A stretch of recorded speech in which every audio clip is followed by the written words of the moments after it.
The first pilot who refused to fly it was calm about it. Professional. Captain Andrews simply set down his flight bag, removed his headset, and walked down the air stairs like a man who just made the easiest decision of his life. The second pilot, Martinez, lasted longer in the cockpit. Almost 10 minutes. When he emerged, his shirt was dark with sweat despite the morning cold, and his hands were shaking badly enough that he had to steady himself against the fuselage. The third pilot didn't even make it inside. Captain Fisher stood at the bottom of the stairs, looked up into that open cabin door, and said 2 words. Absolutely not. Then she walked away, and nobody tried to stop her. The corporate jet sat alone on the Phoenix tarmac, looking perfect from the outside, absolutely cursed from within, and the executives watching from the terminal window knew their company was about to die. In the maintenance hangar 50 yards away, a man named Jack Riviera was lying on his back beneath a Cessna, replacing an oil filter that didn't need replacing. He'd already finished his actual work 3 hours ago, but going home meant being alone with his thoughts. And Jack had spent the last 16 years structuring his entire life around avoiding that. So he found things to fix, invented problems that needed solving, stayed at the airport until exhaustion was so complete that sleep came without dreams. He was 51 years old. He'd worked the night shift for a decade and a half, and in all that time, not one person at Scottsdale Executive Airport had ever asked him about the framed photograph he kept in his toolbox, the one he never looked at but always carried. A young man in a flight suit grinning, arm around Jack's shoulders. Brothers. The photo was 17 years old, taken 2 weeks before the accident. Jack heard the commotion outside, heard the rising panic in voices, the impossible problem being debated, 3 pilots refusing the same aircraft. A critical flight that couldn't be delayed. Millions of dollars evaporating. He heard all of it, and he stayed exactly where he was, staring up at the belly of a Cessna he'd maintained 100 times, oil dripping slowly past his face. Because Jack knew something nobody else in that airport knew. He recognized that Gulfstream G550, not the tail number. Not officially, but he knew it. He'd worked on its sister aircraft years ago, knew the avionics package, knew the custom modifications some genius had installed wrong, knew exactly what was making those pilots run. And he knew, with a certainty that made him want to vomit, that he was the only person who could fix it.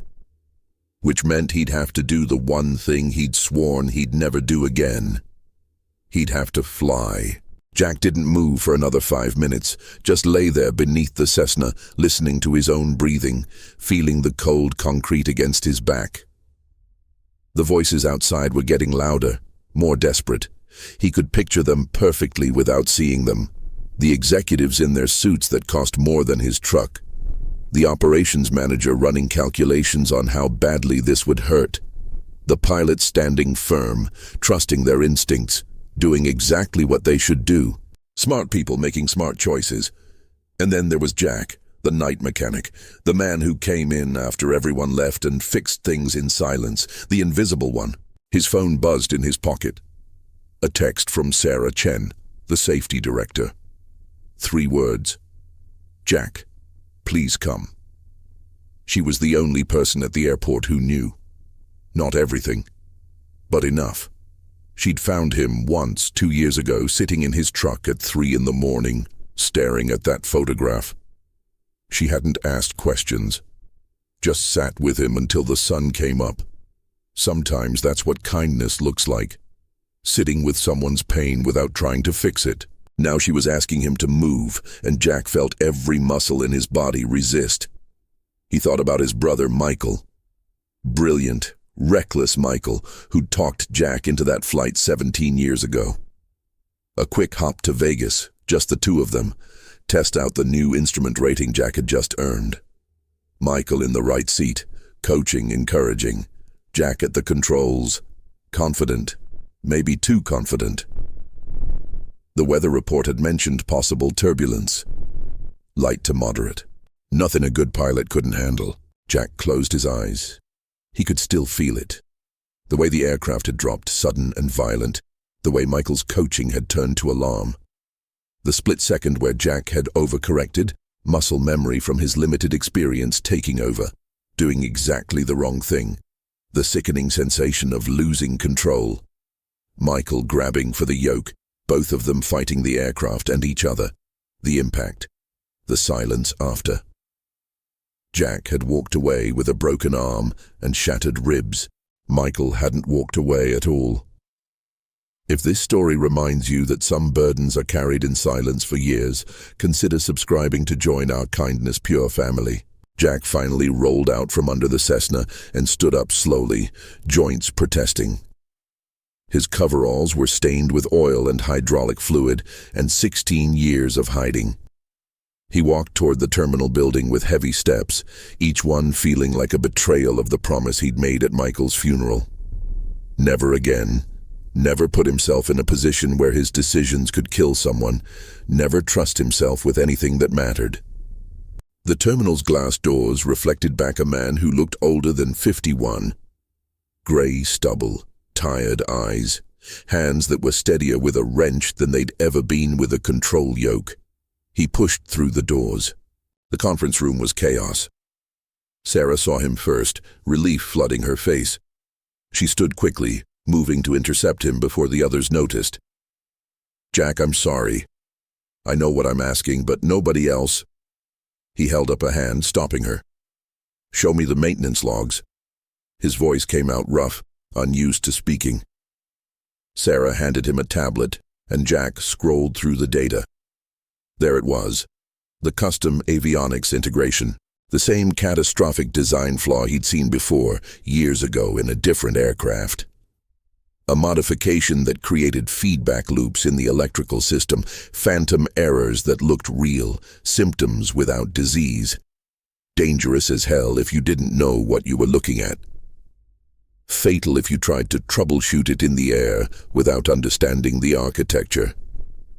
He'd written a report about it once, sent it to the manufacturer. They'd thanked him politely and done nothing. Jack Riviera? A voice cut through his thoughts. The man approaching was in his 60s, expensive suit, face carved with stress. The owner, probably. Richard something. Behind him stood two other men in pilot uniforms, watching Jack with undisguised skepticism. "You're the mechanic Sarah thinks can fix this?" There was no malice in the question, just exhaustion. Jack met his eyes.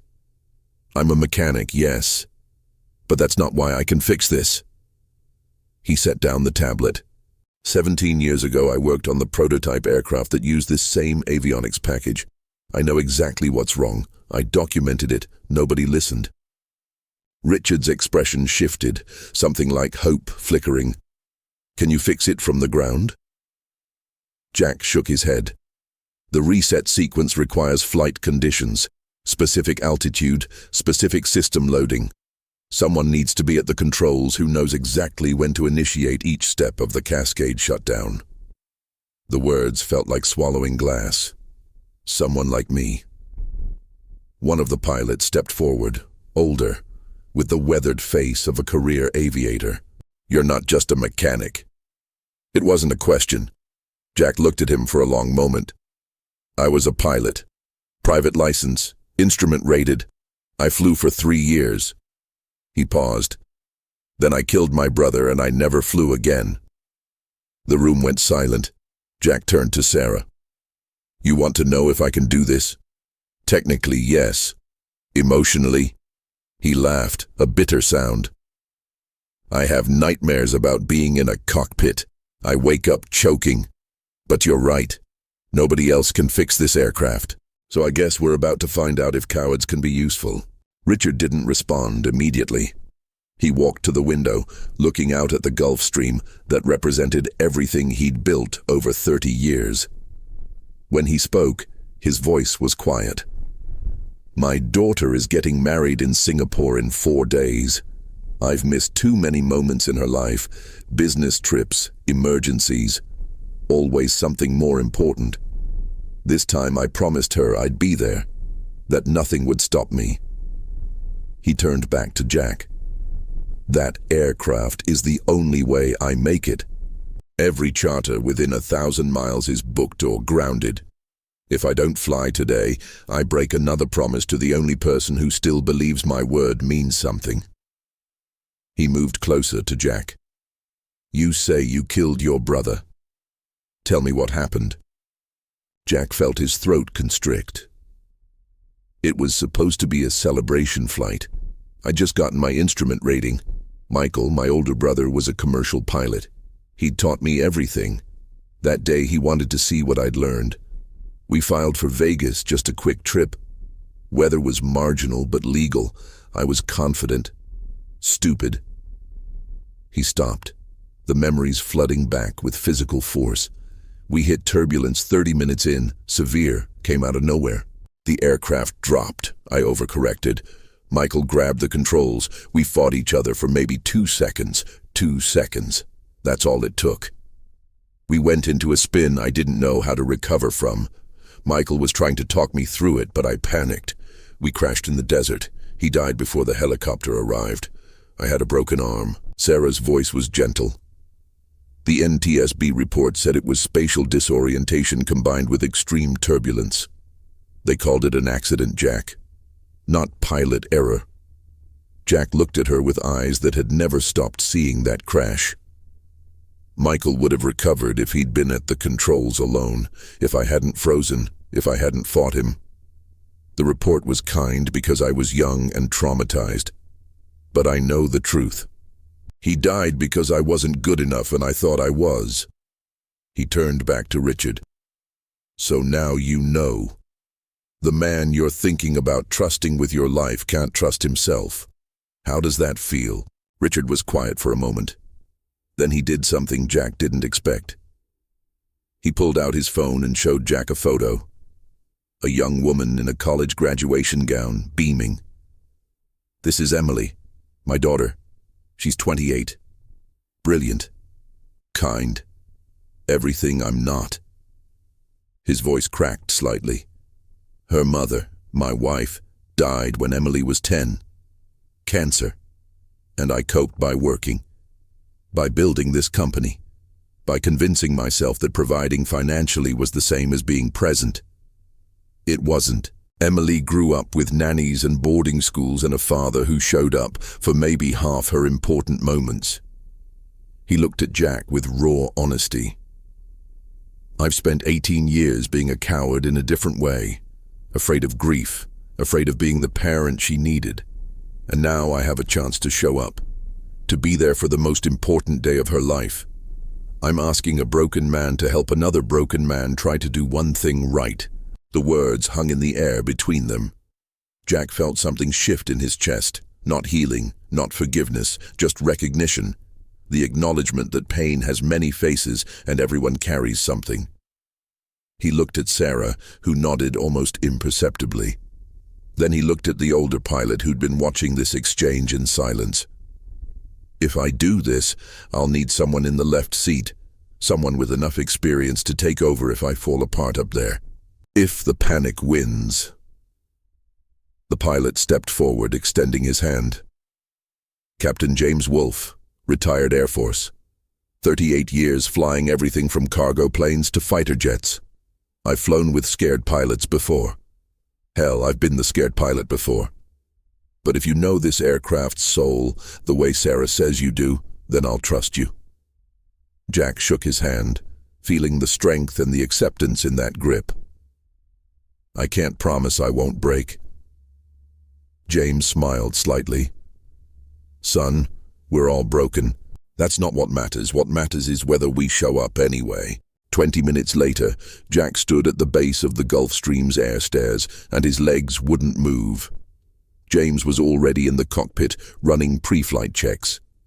Richard was in the cabin with Sarah, who'd insisted on coming along to monitor Jack's condition. The morning sun was bright and merciless, exposing everything. Jack's hands were shaking, not a tremor, a full shake. He gripped the railing to steady himself and forced one foot onto the first step, then stopped. His chest was tight. His breathing shallow. 17 years of nightmares were suddenly very real. The sound of metal tearing, Michael's last breath, the horrible silence after. "Jack," Sarah's voice from the cabin door, soft. "You don't have to do this. We can find another way." But they both knew that was a lie. There was no other way. Jack closed his eyes and thought about Michael, not the crash, not the ending, the beginning. Michael teaching him to fly when Jack was 16, patient and encouraging. Michael's face when Jack soloed for the first time, pride radiating from every feature. Michael saying, "You're a natural little brother, better than I ever was." Jack had worshipped Michael, had wanted to be him, and then had killed him through incompetence and panic. But Michael had never blamed him. Even in those final moments, bleeding in the wreckage, Michael's last words hadn't been accusations. They'd been, "Not your fault, Jack. Love you." Jack opened his eyes. He climbed the stairs. Each step was a war, but he climbed. When he reached the cabin, Sarah squeezed his shoulder without speaking. Richard was strapped into one of the luxury seats, and Jack saw fear in the older man's eyes too. Fear and desperate hope. Jack moved forward to the cockpit. James looked up from the instrument panel. "You ready?" Jack slid into the right seat, the co-pilot position, and his hands found the controls with muscle memory that predated the trauma. The yoke felt familiar and foreign at the same time. "No," he answered honestly. "But Michael used to say that bravery isn't the absence of fear. It's flying anyway." James nodded and began the engine start sequence. The Gulfstream came alive around them, systems initializing, that particular sound of a jet preparing for flight. Jack pulled out a small notebook from his coverall pocket, pages filled with technical diagrams and reset sequences he'd worked out over sleepless nights. "The avionics cascade will start about 20 minutes after we reach cruise altitude," he explained, his voice steadier than he felt. "When it does, we'll have maybe 90 seconds to execute the shutdown sequence correctly. Miss a step or do it out of order and we'll lose all flight computers. At that point, we'd be flying a $50 million glider." James studied the diagrams. "You're certain about the timing?" Jack met his eyes. "I'm certain about the aircraft. What I'm not certain about is whether I'll freeze when it matters." James reached over and gripped Jack's shoulder. "Then I'll be there. That's what crew means. We don't fly alone." And somehow those words, that simple acknowledgement, made Jack's breathing a little easier.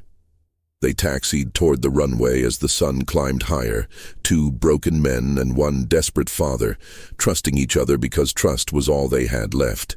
The avionics cascade hit exactly when Jack predicted, at 38,000 feet over the Pacific. Warning lights exploded across the panel like fireworks, alarms screaming, the aircraft's computer brain tearing itself apart with phantom errors. Jack's hands moved across the systems panel, and for the first moment since the crash, he wasn't thinking about Michael. He was thinking about the aircraft, about the elegant solution to an ugly problem. James maintained perfect control as Jack executed the shutdown sequence, calling out each step, fingers dancing across switches with the precision of someone who'd visualized this 1,000 times. The cockpit went dark. 5 seconds of absolute silence, except for the wind outside and Jack's heartbeat thundering in his ears. Then the systems rebooted, clean and clear, and the Gulfstream flew like the beautiful machine it was designed to be. James looked over at him with something like awe. "You did it." Jack stared at his hands, steady now, and felt tears he'd held for 17 years finally break free. "Michael did it," he whispered. "Everything I know, he taught me. Every careful habit, every instinct. He's why I could save this." He wiped his face, not ashamed. Maybe that's what it means to honor someone, not to stop living because they died, but to use what they gave you to help someone else. In the cabin behind them, Richard was crying too, looking at a text from his daughter that simply said, "I can't wait to see you, Dad." Sarah sat quietly beside him.